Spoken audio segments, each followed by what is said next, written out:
What is science? Science क्या है? इसकी डेफिनेशन देखते हैं। Science is about obtaining knowledge. Science का मतलब है कि नॉलेज को इकट्ठा करना बाय ऑब्जर्वेशन एंड एक्सपेरिमेंटेशन। अब यहाँ पर दो बातें यूज़ हो रही हैं, एक तो ऑब्जर्वेशन और दूसरी एक्सपेरिमेंटेशन। ऑब्जर्वेशन का मतलब होता है किसी चीज़ को ऑब्जर्व करना।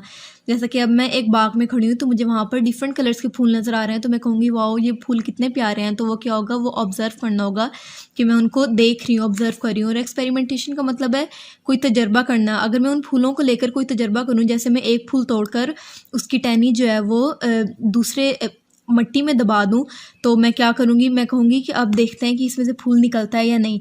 तो वो मेरा देखना, जो मैं तजर्बा करूँगी नया फूल बनाने के लिए, वो एक्सपेरिमेंट होगा।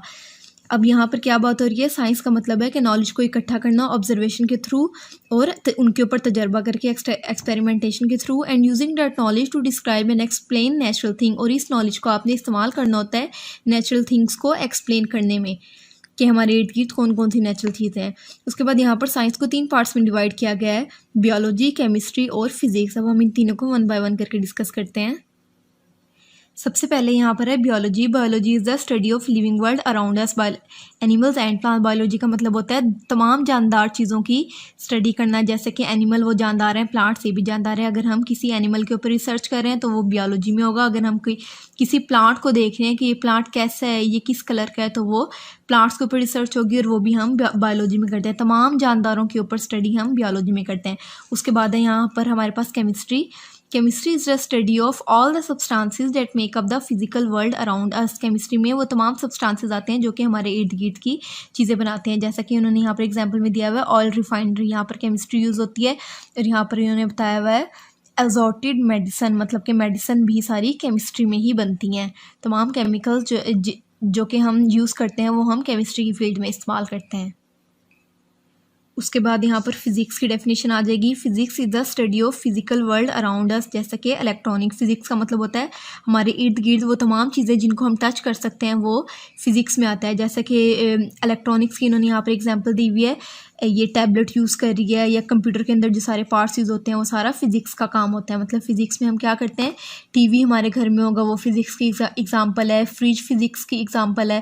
और ये तमाम छोटी मोटी मशीनें जो हम यूज़ करते हैं, जैसे कि रेंच यूज़ करते हैं हम, ये सारी चीज़ें फ़िज़िक्स में बनती हैं। उसके बाद हमारा टॉपिक है लेबॉर्ट्री सेफ्टी। यहाँ पर उन्होंने एक पिक्चर दिखाई हुई है और वो कह रहे हैं आप इस पिक्चर को देखकर बताएं कि आप लेबॉर्ट्री की सेफ्टी किस तरह से कर सकते हैं। अब एक पिक्चर में तो देखें, वो लड़की ने बाल खोले हुए हैं, वो केमिकल उसके हाथ से उछल रहा है, दूसरा केमिकल के साथ खेल रहा है, एक टेस्ट ट्यूब नीचे गिरी हुई है, कोई भाग रहा है लेबॉर्ट्री में, वो सारे बीकर गिरे हुए हैं। अब वो कह रहे हैं कि हमें कुछ ऐसा आप बताएं इन पिक्चर को देखकर कि कौन कौन से काम ऐसे हैं जो लेबॉर्ट्री में आपको याद रखने होते हैं, कौन कौन से रूल्स हैं लेबॉर्ट्री के जो साइंस लैब में जाकर आपको याद रखने होते हैं। तो उसके अंदर हमारे पास आता है always wear lab coat when working. जब भी आप लेबॉर्ट्री का काम कर रहे हो तो आपको लैब कोट पहनना ज़रूरी है ताकि आप केमिकल से महफूज रहें। उसके बाद है ऑलवेज वेयर सेफ्टी ग्लासेस। आप अपने सेफ्टी ग्लासेस लाजमी पहन कर रखें ताकि आपकी आंखों को कोई नुकसान ना पहुँचे। उसके बाद है never play around during experiment. जब आप एक्सपेरिमेंट कोई परफॉर्म कर रहे हो तो इधर उधर भागे मत, दौड़े मत, आराम से सुकून से एक जगह खड़े होकर और एक्सपेरिमेंट परफॉर्म करें। उसके बाद है डू नॉट ईट और ड्रिंक इन द लैब। जब आप साइंस लैब में मौजूद हैं तो कुछ भी खाएं पिए मत, और आप आराम से बैठ के पहले अपना काम मुकम्मल करें ताकि कोई भी केमिकल आपके खाने में ना जाए। तो ये तमाम लेबॉर्ट्री के रूल्स हैं। साइंस लैब में जब आपने जाना है तो आपने ये रूल्स याद रखने हैं। उसके बाद हमारा टॉपिक यहाँ पर आता है टेकिंग मेजरमेंट। किसी भी चीज़ को अगर आपने नापना है कि वो कितना लंबा है, कितना चौड़ा है, तो उसके लिए हम मेजरमेंट करते हैं। In everyday life and when carrying out scientific experiment you use your senses to make observation. जब भी आपने कोई ऑब्जर्वेशन करनी होती है, मैंने अभी आपको बताया कि आप अपनी सेंसेस यूज़ करते हैं। जैसे कि आंखों से मैं अगर कोई किसी फूल के बारे में बात कर रही हूँ तो आंखों से मैं फूल देखूंगी तो मेरी एक सेंस यूज़ होगी, नाक से मैं उसको स्मेल करूँगी तो मेरी दूसरी सेंस यूज़ होगी। ये सेंसेस होती है ना सारी, देखना, सूंघना, चखना, फील करना, ये सारी सेंसेस होती हैं। तो यहाँ पर वो कह रहे हैं कि जब भी आप कोई मेजरमेंट लेते हैं साइंस लैब में जाकर, कोई भी एक्सपेरिमेंट आप परफॉर्म कर रहे हैं, तो वो तमाम काम आप अपनी ऑब्जर्वेशन से करते हैं। लेकिन बाद में उसने क्या कहा है, so do not depend entirely on your senses. लेकिन मुकम्मल तौर पर अपनी सेंसेस के ऊपर तवज्जो मत दें। मतलब आप ये ना सोचें कि अगर आपको लग रहा है ये फूल अच्छा है तो आप कहेंगे ये अच्छा है, लेकिन use a मयरिंग instrument when ever you can. अगर आप मयरिंग इंस्ट्रूमेंट, अगर आप किसी चीज़ से उसको मैयर कर सकते हैं तो वो कहते हैं कि आप वो चीज़ यूज़ करें। यहाँ पर सबसे पहले लेंथ के बारे में बताया गया है। Length of an object can be मयर्ड with a ruler और अ टेप मैयर।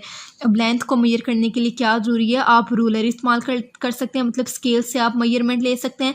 उसके बाद आप टेप भी यूज़ कर सकते हैं, मतलब कि आपने अक्सर देखा होगा जो मिस्त्री मज़दूर वगैरह काम करते हैं उनके पास ये टेप होती है, तो ये टेप भी मेजरमेंट के लिए इस्तेमाल होती है।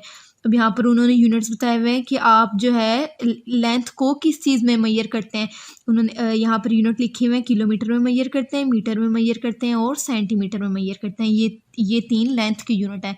मतलब अगर आपने कोई दुपट्टा नापना है कि दुपट्टा कितना लंबा है तो आपको रूलर की ज़रूरत होगी या फिर इसकी ज़रूरत होगी जिससे हम लेंथ मैयर कर सकते हैं। उसके बाद है हमारा टॉपिक वॉल्यूम। वॉल्यूम क्या होता है? Volume is the space occupied by an object.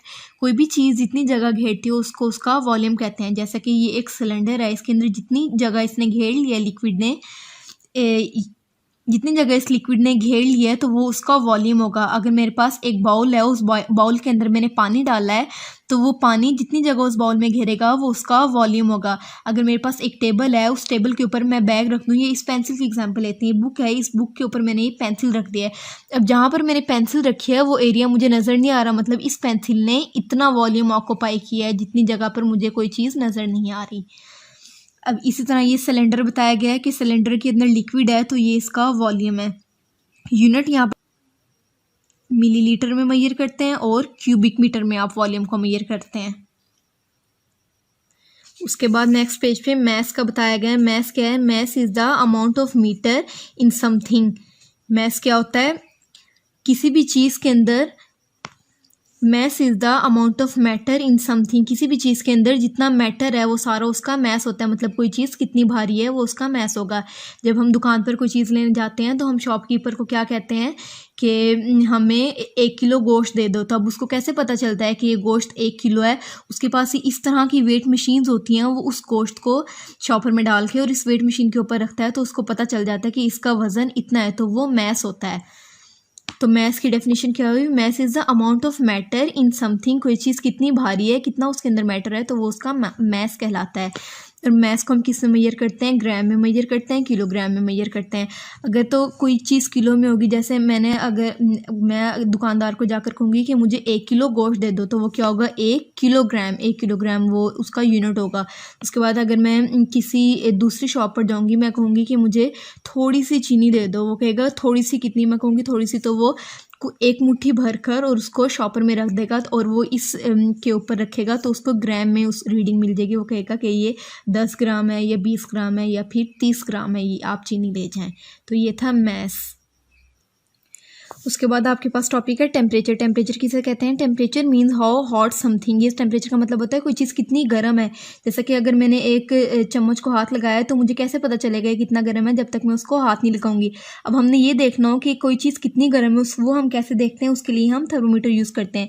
जब आपको बुखार होता है तो डॉक्टर आपके मुँह में थर्मोमीटर डाल देते हैं ये देखने के लिए कि आपको कितना टेम्परेचर है। तो यहाँ पर हम थर्मोमीटर यूज़ करते हैं टेम्परेचर मैयर करने के लिए, और यहाँ पर यूनिट बताए गए हैं। टेम्परेचर को हम मैयर करते हैं सेल्सियस में या फिर फ़ारेनहाइट में। उसके बाद है यहाँ पर हमारे पास topic time. Time can be measured with a stop clock और स्टॉप वॉच। टाइम आप मैयर कर सकते हैं स्टॉप वॉच से या फिर स्टॉप क्लॉक से। ये वॉच होती है, इसका जब आप बटन दबा देते हैं तो इसके ऊपर टाइमिंग शुरू हो जाती है, और जैसे ही आपका काम मुकम्मल हो जाता है आप इसका बटन फिर से दबाते हैं तो ये टाइमिंग इसकी रिकॉर्ड हो जाती है कि आपने कोई काम इतने टाइम में किया है। तो ये थी स्टॉप वॉच की वर्किंग। अब टाइम को आप मैयर करते हैं यूनिट्स में, मिनट्स में और सेकेंड्स में मैयर करते हैं। ये यूनिट्स हैं टाइम के। उसके बाद हमारा टॉपिक है हैंडलिंग डाटा। डाटा जो हमने कलेक्ट किया है, मेजरमेंट जो हमने लिया है, वो हमने कैसे कलेक्ट करनी है। Scientific information is sometime called data. कोई भी तजर्बा करके जो हम साइंटिफिक इन्फॉर्मेशन इकट्ठी करते हैं वो सारा डाटा होता है। जैसा कि मैं एक बाग में खड़ी हूँ, मैंने फूलों का तजर्बा करना है, तो मैं ये देखूँगी यहाँ पर इतने फूल हैं, रेड कलर के इतने फूल हैं और वाइट कलर के इतने फूल हैं, और वो मैं फिर किसी पेज पर लिख लूँगी तो वो सारा मेरे पास डाटा होगा। डाटा को हम किस फॉर्म में रिप्रेजेंट कर सकते हैं? टेबल की फॉर्म में भी। हम टेबल बनाकर भी डाटा लिख सकते हैं, हम बार चार्ट बनाकर भी डाटा लिख सकते हैं, इस तरह जिस तरह इन्होंने डायग्राम बनाई हुई है। उसके बाद हम लाइन ग्राफ बनाकर भी हम वो डाटा रिप्रेजेंट कर सकते हैं और हम पाई चार्ट बनाकर भी डाटा रिप्रेजेंट कर सकते हैं। जैसे कि पाई चार्ट में बताया गया है, उन्होंने यहाँ पर स्लाइसेस बना दिए, जैसे केक के स्लाइस होते हैं उसी तरह। जो सबसे थोड़ा होगा उसको उन्होंने कम जगह दी है, जो उससे ज़्यादा होगा उसको उन्होंने थोड़ी सी ज़्यादा जगह दी है, जो उससे ज़्यादा होगा फिर उन्होंने उसका स्लाइस थोड़ा सा बड़ा कर दिया, और जो सबसे ज़्यादा होगा वो वाला स्लाइस सबसे बड़ा है, मतलब ये पाई चार्ट था। उसके बाद आपका टॉपिक है डूइंग अ साइंटिफिक इन्वेस्टिगेशन। अगर आपने कोई साइंटिफिक इन्वेस्टिगेशन करनी है तो आपको क्या करना होगा। Science investigation has 3 main parts. इसके 3 मेन पार्ट्स होते हैं। एक तो फर्स्ट वन है यहाँ पर प्रिपरेशन, उसके बाद है कैरिंग आउट द इन्वेस्टिगेशन, और थर्ड पॉइंट है reviewing and reporting on the investigation. तो इसमें क्या होगा, सबसे पहले प्रिपेयरिंग के अंदर है writing down what you expect to happen, this is called hypothesis. कि आप ये सोच रहे हैं कि अगर मैं ये तजर्बा करूंगा तो बदले में ये होगा, तो ये होगा आपका हाइपोथेसिस, कि आपने खुद से सोच लिया है कि मैं ये तजर्बा कर रहा हूँ तो ऐसा होगा। उसके बाद है variable. Variable are the things that change and can usually be measured और ऑब्जर्व। वेरिएबल वो होते हैं, जैसे अगर आपने बीकर में पानी लिया और उसके अंदर आप चीनी डाल रहे हैं, तो आपने कितनी चीनी डाली और कितना आपने पानी लिया, वो सारे वेरिएबल्स होंगे जो कि चेंज होते रहते हैं। उसके बाद है कैरिंग आउट द इंफॉर्मेशन। जो आपने तजर्बात सारा किए, इसके अंदर आप तजर्बा करते हैं और वो किसी भी टेबल के अंदर नोट कर लेते हैं कि इस एक्सपेरिमेंट के अंदर ये रिज़ल्ट हैं। उसके बाद है reviewing and reporting on the investigation. जो आपने सारा तजर्बा किया है वो मुकम्मल करने के बाद आप एक ग्राफ की शक्ल में उसको रिप्रेजेंट करेंगे, कि अगर कोई आपसे पूछना है कि आपने क्या तजर्बा किया है तो आप जल्दी जल्दी में उसको सिर्फ ये ग्राफ दिखा देंगे और आप कहेंगे कि ये काम मैंने इस एक्सपेरिमेंट में किया है।